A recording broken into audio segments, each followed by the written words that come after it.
Oilers fans, this is one of those days where you look at this franchise and think, man, something special is happening here. No hype, no fluff. We're talking about a straight-up embarrassing road beatdown. A veteran making history on a historic night. The secondary lines blowing up and shutting critics up. And a massive crossroads in goal that could shake the entire locker room. There's a ridiculous McDavid record in the mix, roster battles heating up. And the playoff picture being shaped right now.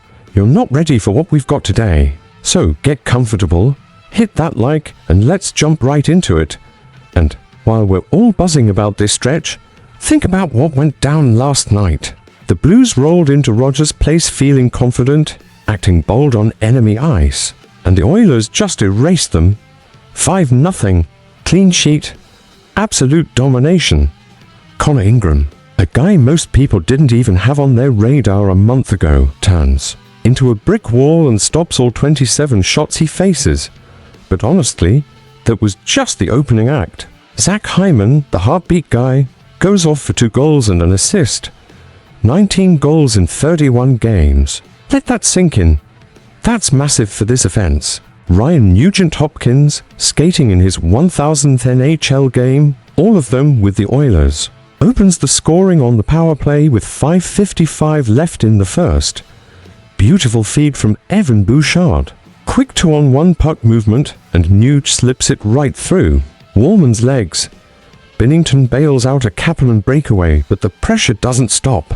Mangiapane jumps on a laser rebound and makes it to nothing at 8:08.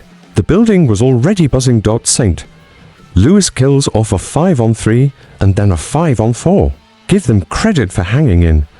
But then Ekholm lets one fly. Hyman gets the tip in front, and it's 3-0 with 1:17 left in the period. Second period, the Blues push. Binnington makes saves, Bukester clears one off the line, but Hyman strikes again. Cross-ice pass from McDavid, the captain picking up his second assist of the night, and Hyman snaps it home from the left circle. For nothing. Ingram shuts the door again with 12 saves in that period alone. Third period barely gets going, and McDavid flies down the right side, spins off a check, feeds Podkolzin at the left post, and Hyman chips in his third point of the night just 1:19 in. McDavid picks up another assist that makes it 20 straight games with a point. 20. Unreal. Oilers go 5-1 to win their last 8, and the momentum feels very real. Here's the part that matters. This isn't luck. This is structure. Ingram, in a backup role, is delivering 27 save shutout, showing the rotation in net actually works. Hyman is red hot and taking pressure off McDavid, who somehow keeps raising the bar anyway. Nugent-Hopkins hitting 1,000 games gives the whole room a boost. Oilers Twitter is losing it. Hyman MVP tonight, Nuge forever, while others are chirping the Blues asking where their defense went. The power play goes 1-4-3, the penalty kill does its job, and suddenly, the Pacific feels wide open. Edmonton climbs the standings. Confidence shoots through the roof heading toward the playoff push. St. Louis also loses Sundqvist to a leg injury. Tough break for them. But if you think that was the peak, not even close. Because what happened against the Canucks somehow topped it. While we were still digesting that win, the Oilers came back home and absolutely embarrassed Vancouver. 6-0. Total shutdown. And the name that stole the night was Jack Roslovic. 2 goals. The guy misses 11 games with injury, comes back, and looks like he never left. He was flying before he got hurt, and now he's right back in that groove. But the bigger story is what that performance represents. Second period hits, and the floodgates open. Roslovic isn't talking systems or matchups, he just says it straight. This team believes it's going to win. You could feel it. Wave after wave of pressure, goals coming without forcing anything.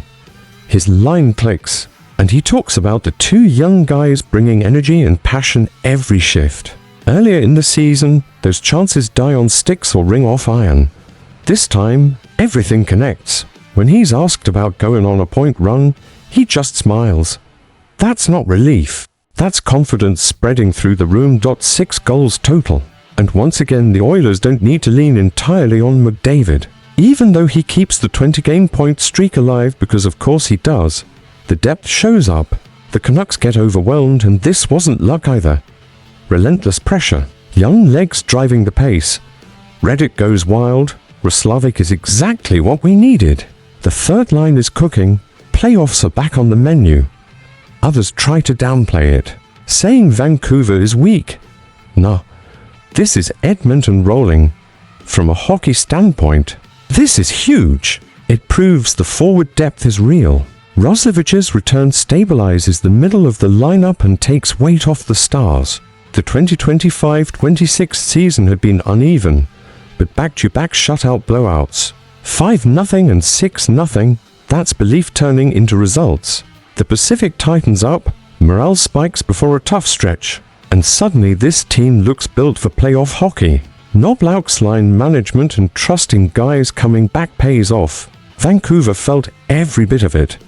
And just when everything feels perfect, there's a storm cloud hanging over the room, because right in the middle of all this scoring and shutouts, the goaltending situation gets complicated fast. Tristan Jarry is fully healthy again. No limitations. That means 3 goalies on the roster: Jarry, Ingram, and Calvin Pickard. Ingram, called up from Bakersfield in December, has been excellent to point for 9 goals against .907 save percentage in 8 games. Capped off by that shutout, Jarry is the clear number 1, a pricey commitment the team isn't moving away from. Then there's Pickard. Pickard is 33, the guy everyone loves. A hero from the last couple of cup final runs. But the numbers this year are rough: 3.68 goals against, .871 save percentage in 16 games. That's hard to ignore. Here's the twist though, the locker room absolutely loves him. He's a glue guy. Early in the season, there were whispers he could be let go, and players pushed back hard, saying no chance. You almost never see that, especially when the stats don't back it up. Carrying a third goalie only works during the Olympic break. Enrique is coming back soon. The roster tightens and something has to give. That likely means waivers or a move to the Oil for Pickard, and that could sting. Fans are split right down the middle.